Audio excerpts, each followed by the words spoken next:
Who would have thought it, but Exela Technologies is now NASDAQ compliant again.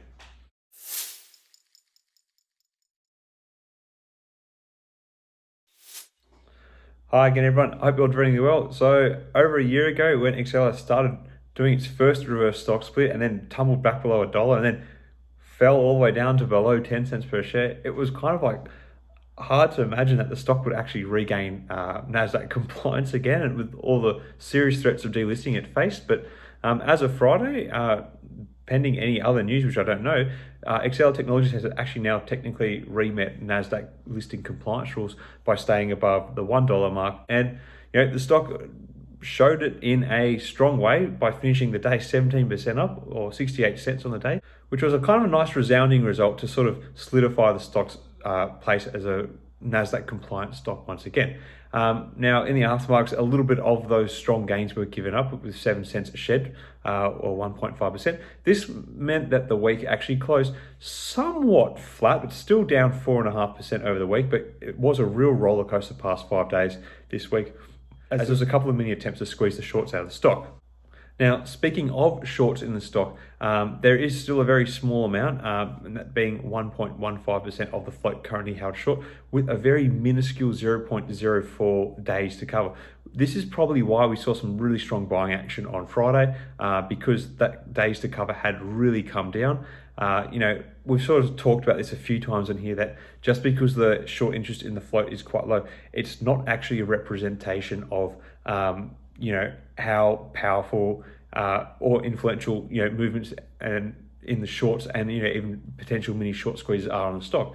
As we've sort of spoken about, like only about 15% of the free float is held by non-institutional investors, and so if you've got 1% of that, so 1 in 15 shares, that means you've got 1% of the float short represents about 7%. So we're looking at about 7 to 8% of the free float actually held short. And so it's kind of high. It's technically not high because it's below 10% of the float being short, but still enough to have a bit of an explosive movement. And when you consider that the stock has such a low float count, movements in the stock can be quite dramatic, and we have actually really seen that over the past 2 weeks since the reverse stock split.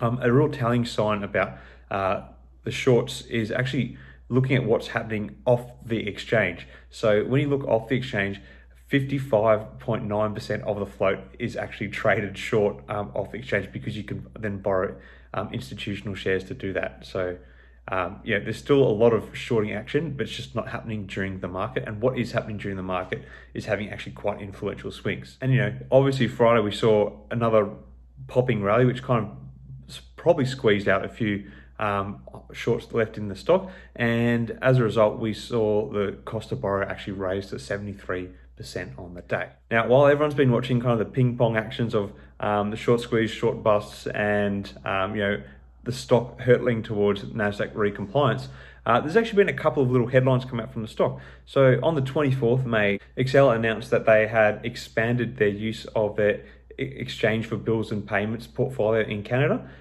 This is a significant part of the business. Overall, that segment of the business makes $765 million in revenue per year. So it is quite big in their operations. They didn't say how much more revenue this expansion in Canada is going to bring, but it's, I guess, noteworthy to show that their services are still being adapted and used worldwide. And being a business process automation company, we've talked about this before, that during times of, I guess, financial uncertainty like we're going through now with high inflation, all the rumors around the debt ceiling, all that's a little bit unrelated.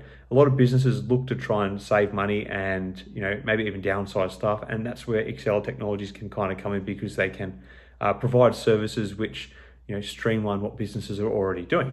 And further to this, Exela Technologies has won another award for one of their services, as they were named a leader in Nelson Hall's Healthcare Payer Operational Transformation NEAT Vendor Evaluation for this year on May 25th.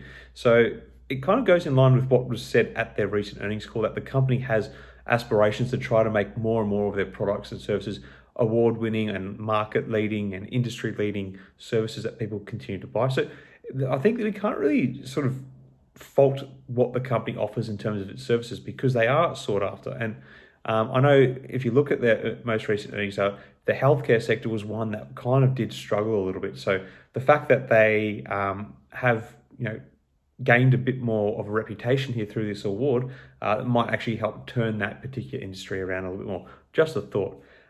Anyway, so it kind of was a bit of a bright finish for Exela Technologies, a rare in the week, a bit of a rare thing for this company. But it's kind of gives it a little bit of room for a bit more optimism with the stock, with NASDAQ compliance, winning another award, and just showing that they're still expanding their customer base. We spoke earlier that after their earnings call that the company was showing that they were on a quarter by quarter positive trajectory, even though their year-over-year comparisons weren't great.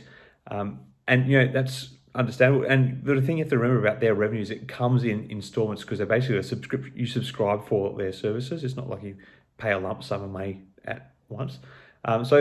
We should hopefully continue to see some positive earnings results coming up.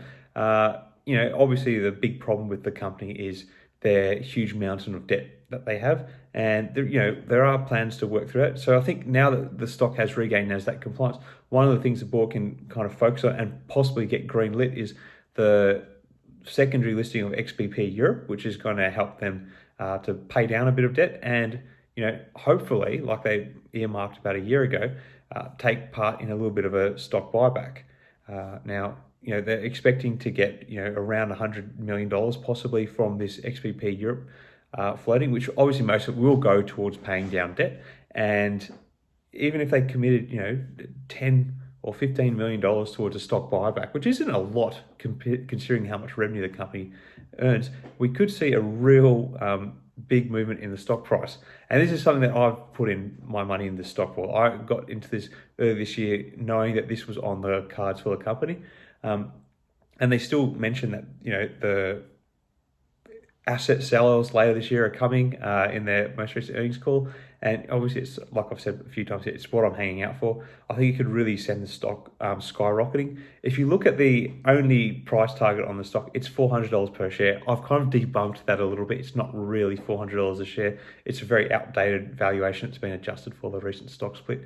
But I still think the stock could go significantly higher than what it is if these events do occur.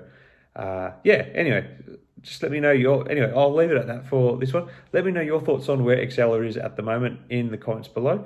Do you think now that we are NASDAQ compliant, it's going to see more positive movements for the stock? Or do you think we're going to be just going through a period of up and down movements in the stock price because of the low circulation of shares? And, there's still a bit of uncertainty around the company's liquidity, at least in the short term. Anyway, share your thoughts in the comments below. Have a great long weekend if you're in America. And for everyone else and people in America, may the markets trade in your favor. Cheers.